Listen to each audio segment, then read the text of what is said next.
Thanks, guys. James, a bit of a merry-go-round with the skippers. Do you think you were a chance this week, or do you resign to the fact you weren't? I think the days of me being captain are over, mate. I thought Porky has grown in that area. He's really led well from behind the scenes. So,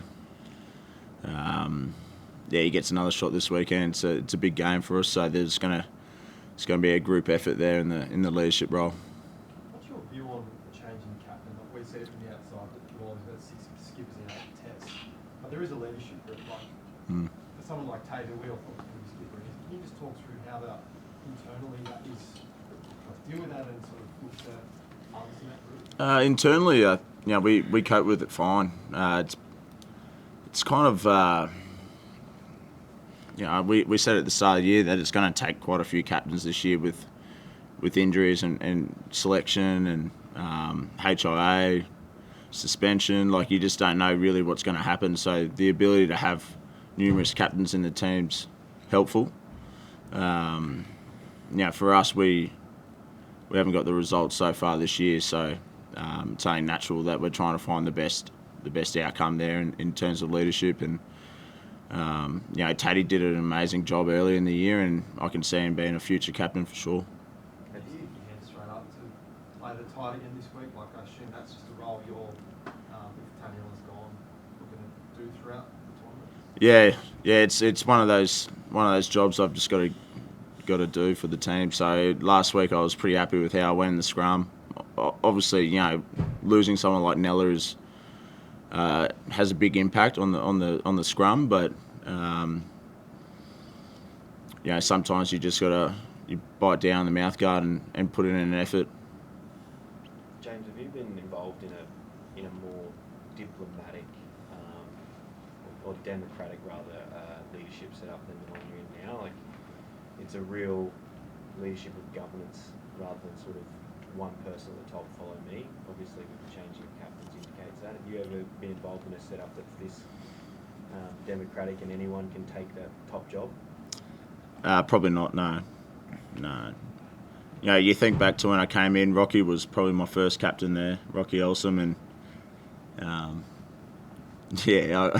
I'd be interested to see how he'd go in this sort of setup. But I guess everything evolves with times, and the collective leadership group is what's important. Like, it's power in numbers. It's that the collective is what we're after. But at the end of the day, one man has to make a call, and that's the captain. And we've got a strong confidence in each of those leaders that can do a job on the day.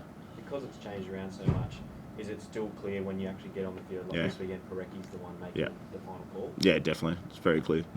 James, there's been a bit of criticism, I guess, of the coaching setup as well. You've got a couple of NRL guys, a couple of AFL background people as well. I assume that would be different to what you'd be used to as well. But how have you kind of found working with those different attitudes and those different kind of inputs, I guess? I think coaching's pretty similar in all sports. It's about managing people, and I think this group does that really well. With any new coaches coming into the group, it takes a bit of time. They have different ideas of how the game wants to be played, and how they get across the players to get that game plan in place. So in terms of coaches come from different sports, I know it's a little bit different, but I feel like it's done.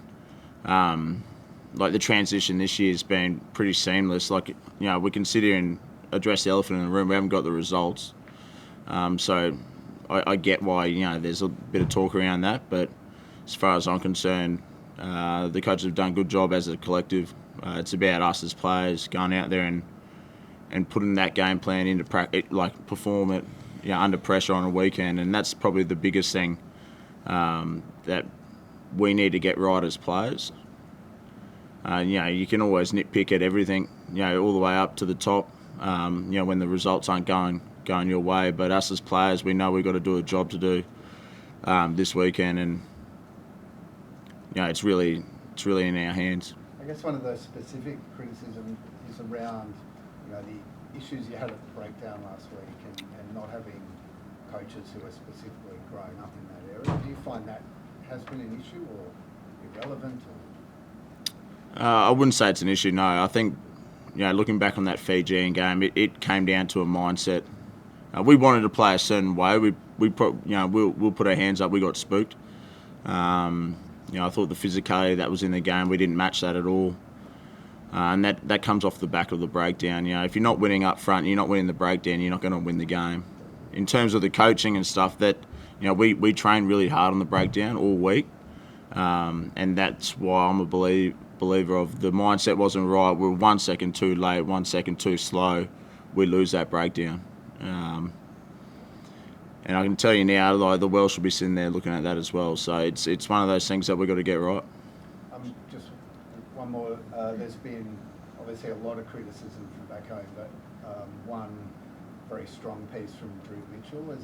How does it affect players when former Wallabies, not that long departed from the team, are that kind of person and go that heavy? Yeah, look, I know Drew really well.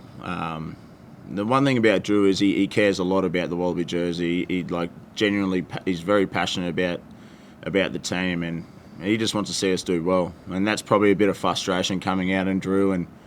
And as a player who's still playing, I get that. And it's not going to be the last player that comes out and says his bit. I've seen it, my whole career, going back a long time. So it's a part of the game.